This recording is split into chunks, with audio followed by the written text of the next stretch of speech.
E na última segunda-feira, 20 de novembro, celebramos o Dia Nacional de Zumbi e da Consciência Negra, que foi instituído oficialmente por lei em 2011. A data faz referência à morte de Zumbi, o então líder do Quilombo dos Palmares, situado entre os estados de Alagoas e Pernambuco. Cauã Rocha fez uma série de reportagens sobre o assunto. Acompanhe agora o primeiro episódio. O Dia da Consciência Negra, celebrado em 20 de novembro, foi instituído oficialmente pela Lei nº 12.519, de 10 de novembro de 2011. A data faz referência à morte de Zumbi dos Palmares, o então líder do Quilombo dos Palmares, situado entre os estados de Alagoas e Pernambuco, na região nordeste do Brasil. Com isso, o dia 20 de novembro tornou-se a data para celebrar e relembrar a luta dos negros contra a opressão no país. Em Sorocaba, podemos encontrar a representatividade da consciência negra por meio de movimentos promovidos por grupos que lutam por igualdade. Nessa reportagem, vamos conversar com alguns integrantes desses movimentos. Nesse primeiro episódio, nosso convidado é o rapper sorocabano Márcio Brau, que além de rapper é arte-educador, militante do movimento negro e do hip-hop. Márcio cresceu nos arredores da cidade e ainda menino frequentava pontos de encontro da comunidade onde havia a cena do hip-hop. O Clube 28 de Setembro era um deles. Márcio, na nossa cidade, como que você analisa a questão da desigualdade racial? Um bom dia para você. Bom dia a todos e a todas, os ouvintes aí da rádio. Eu primeiramente gostaria de agradecer, a oportunidade de ser entrevistado aqui por vocês. E quero dizer que eu vejo a questão da desigualdade racial em Sorocaba, porque assim, Sorocaba foi uma das últimas cidades a abolir a escravidão aqui no nosso país, né? E temos Campinas também, que foram as últimas cidades. E aqui a gente se relaciona com o racismo institucional, né? Que ele já está institucionalizado na sociedade, em todos os setores. Quando a gente vai num banco, ou quando a gente vai numa consulta médica, né? Quando a gente entra num escritório de advocacia, quando a gente entra no supermercado, quando a gente vai num evento, né? É por aí que a gente vê a questão da análise da questão da desigualdade racial. Porque todos os frente de trabalho, que é braçal, que é subalterno, que é aquele que ganha menos, né? Aquele que não exige tanta coisa, ele é ocupado mais por pessoas negras. E aqueles que não precisam de tanta coisa assim, que não precisa fazer um trabalho mais pesado, né, tal, você sempre vê pessoas brancas. E eu gostaria de ver em todos os setores da sociedade pessoas negras, para a gente poder se relacionar e ter realmente uma democracia racial no país, porque não existe. Nós não somos iguais, não existe igualdade no Brasil e muito menos em Sorocaba. Você acredita que o hip hop ajuda na construção de uma sociedade regional melhor? Então, essa questão, de eu acreditar se o hip hop ajuda na construção de uma sociedade regional melhor, com certeza. Na verdade, o hip hop ele é um instrumento para salvar vidas, né?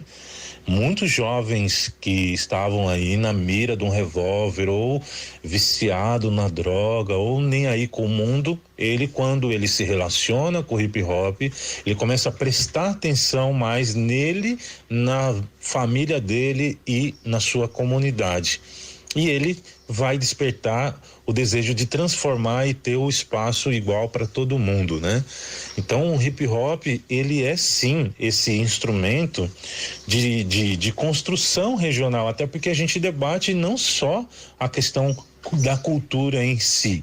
A gente discute a questão da violência urbana, a gente discute a questão da inclusão das mulheres, do respeito à diversidade, na produção, de novos livros, de novos filmes, de videogame, de produzir coisas aonde possa levar para os jovens um novo caminho, de desenvolvimento regionalizado, até porque quando a gente faz um campeonato de dança, uma batalha de MC, quando a gente faz um encontro de grafite, não só os artistas da cidade participam, mas vem gente das cidades vizinhas, vem gente de São Paulo, vem gente de outros estados, né? Que vem para poder fazer esse desenvolvimento regional estar acontecendo no dia a dia. Na nossa cidade nós temos variedades de encontros desses movimentos. Quais as atividades ou temas que são abordados nesses encontros? Então, na verdade, quando a gente fala de movimento negro, porque o hip hop também é um movimento negro, a gente tem muitas atividades acontecendo, né? Quando se trata de movimento negro, a gente tem a capoeira, a gente tem o samba, a religião de matriz africana, a gente tem o hip hop, o Fórum de Hip Hop de Sorocaba, que uma quinta sim e uma quinta não, acontece lá no Estação Cultural, antigo Barracão Cultural, na Avenida Afonso Vergueiro, e que, além de trocar ideia, debater os assuntos, tal, faz a conversa com o poder público, né? É um espaço onde acolhe as demandas do movimento e encaminha para o poder público ou tenta fazer de uma forma coletiva aquilo acontecer. Infelizmente, a política pública, ela ainda não enxergou o hip hop como um caminho de transformação social da juventude perdida que a gente tem. O meu conselho que eu dou para os jovens, né, da nova geração, é que estude bastante, conheça, né, o que você está produzindo, o que você está desenvolvendo, né? Ouça outros estilos de música, conheça outras formas de arte para melhorar a sua arte, né? E trabalhar no sentido coletivo, porque quando a gente trabalha no sentido individual, a gente só vê o streaming, né? A gente só vê o lance de você ser como artista, mas a gente não é só um artista, nós também somos um cidadãos que pode transformar a sociedade a partir, né, da nossa ação, da nossa opinião, para que as coisas mudem na atualidade, no agora. Porque o que a gente precisa mudar é o agora. Você ouviu o primeiro episódio da série Sorocaba e a Consciência Negra. Neste primeiro episódio, conversamos com o rapper sorocabano Márcio Brau sobre os movimentos relacionados à consciência negra no nosso município. Amanhã, vamos conversar com Cleiton Lustosa, o então secretário de Cidadania e atual secretário de Educação de Sorocaba, que vai falar sobre como a nossa cidade aborda o tema, bem como as ações da Prefeitura para contribuir com a causa. Cauã Rocha para a Rádio Jovem Pan. Jornal da Manhã. 91,1. Hoje voltamos com a série de reportagens Sorocaba e a Consciência Negra. No primeiro episódio, conversamos com o rapper sorocabano Márcio Brau, que falou sobre questões de desigualdade racial e sobre a influência do hip hop para os jovens em nossa região. Neste segundo episódio, vamos conversar com Cleiton Lustosa, o então secretário de Cidadania e atual secretário de Educação de Sorocaba, que vai falar sobre como a nossa cidade aborda o tema, bem como as ações da Prefeitura para contribuir com a causa. Cleiton, em Sorocaba, a desigualdade racial ainda é um forte problema? Um bom dia para você. Olá, Cauã, bom dia para você também. E acredito que a questão da desigualdade racial é um problema forte, não só em Sorocaba, como também no Brasil e no mundo inteiro, né? Por isso, trabalhamos dia a dia pela igualdade racial por meio de políticas públicas efetivas aqui na Secretaria de Cidadania de Sorocaba, através também da Coordenadoria de Igualdade Racial. Esperamos fazer uma boa gestão e crescer neste tema, que é um tema tão caro para a sociedade. Como que a população pode denunciar esses atos criminosos de racismo? Em primeiro lugar, a pessoa deve fazer um boletim de ocorrência, que hoje, inclusive, pode ser feito até de forma online. A pessoa também pode informar o Conselho Municipal da Comunidade Negra, que é o CONPIR, e a sede é aqui na Secretaria de Cidadania. Como também na Secretaria de Cidadania temos a Coordenadoria de Igualdade Racial, que não é um canal oficial de denúncia, mas que também pode servir de ponte entre o denunciante e o conselho e a delegacia. O número para maiores informações é 3212-6900, 3212-6900, e a Secretaria de Cidadania, ela fica aqui na Rua Santa Cruz, 116, no centro de Sorocaba. A Prefeitura de Sorocaba apoia alguma atividade ou evento em alusão à consciência negra? Quais são eles? A Prefeitura apoia de diversas formas todos os eventos deste tema aqui no município. A nossa coordenadoria tem uma agenda bastante extensa que inclui ato ecumênico, marchas, palestras, fóruns, oficinas. A Prefeitura também é responsável direta pela realização da Feira Crespa, que é realizado pela Secretaria de Cidadania e Cultura. Quero destacar aqui, por fim, que dia 20 de novembro é uma data de muita reflexão sobre todos os acontecimentos ao longo da nossa história, uma data que simboliza principalmente a resistência diante do preconceito e da discriminação. Cremos que aqui no nosso município já avançamos muito, não é, contra essa questão. A sociedade vem crescendo bastante, mas seguimos na busca da construção de uma sociedade antirracista e sem desigualdade. Você ouviu o segundo episódio da série Sorocaba e a Consciência Negra. Conversamos com o secretário Cleiton Lustosa sobre como a nossa cidade aborda o tema e sobre as ações da Prefeitura para contribuir com a causa. Amanhã, vamos ouvir Fábio Isidoro Arruda, presidente do Clube 28 de Setembro, e também a professora Mazé Lima, a presidente do Momunis, o Movimento de Mulheres Negras de Sorocaba. Cauã Rocha para a Rádio Jovem Pan. 91,1 Jovem Pan Sorocaba. Hoje voltamos com a série de reportagens Sorocaba e a Consciência Negra. No episódio anterior, conversamos com o então secretário de Cidadania e atual secretário de Educação, Cleiton Lustosa, sobre como a nossa cidade aborda o tema e as ações da Prefeitura para contribuir com a causa. Neste terceiro e último episódio, vamos ouvir Fábio Isidoro Arruda, o presidente do Clube 28 de Setembro, que vai falar mais sobre a entidade sorocabana sem fins lucrativos que surgiu com a intenção de oferecer recreação para a comunidade negra na nossa cidade. E também com a professora, escritora e ex-secretária de Cidadania, Mazé Lima, atual presidente do Momunis, o Movimento de Mulheres Negras de Sorocaba. Bom dia a todos. É um prazer estar na Jovem Pan, falando da Sociedade Cultural e Beneficente 28 de Setembro. A sociedade surgiu justamente ao 28 de setembro de 1945, quando 14 ferroviários fundaram essa entidade para ter uma forma de acolhimento das famílias negras em Sorocaba e para poder promover as ações entre a comunidade. A importância do Clube 28, né?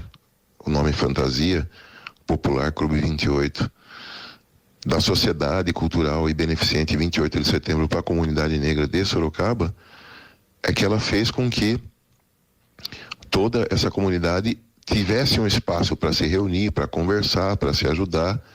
E, na verdade, não foi só de Sorocaba, como foi da região inteira. E muita gente de São Paulo, muita gente do Brasil inteiro, principalmente nas décadas de 60, 70, estiveram no 28 de setembro, sabem da história do 28 de setembro. Então, de qualquer forma, o 28 exerce um papel fundamental na forma cultural da comunidade negra de Sorocaba e com graça com todas as outras comunidades da cidade de Sorocaba, seja japonesa, italiana, libanesa. O 28 é um nome muito forte e sempre esteve ligado aos grandes movimentos da cidade no geral, mas principalmente da comunidade negra. Atualmente, o 28 de setembro continua comemorando as datas alusivas, como, por exemplo, agora 20 de novembro, que vai ter uma feijoada. Até 2019 a gente realizava sempre o Misafro, às vezes até em outros espaços, porque a nossa entidade passa por reforma desde 2013. Então as atividades se resumem em palestras, atividades de reuniões na entidade, porque os famosos bailes a gente ainda não pode fazer à noite por causa da questão do som, a questão do barulho. Mas durante o dia, feijoada, almoços, até o que a gente nunca deixou de fazer foi o jantar de comemoração ao 28 de setembro. Isso a gente vem fazendo todos esses anos, na própria data 28 de setembro, pode cair numa terça, segunda, quarta, quinta, a gente realiza o jantar. Esse ano, por exemplo, caiu numa quinta-feira e nós fizemos o jantar lá. Isso a gente não deixa passar. A data de aniversário do clube é sagrado para nós.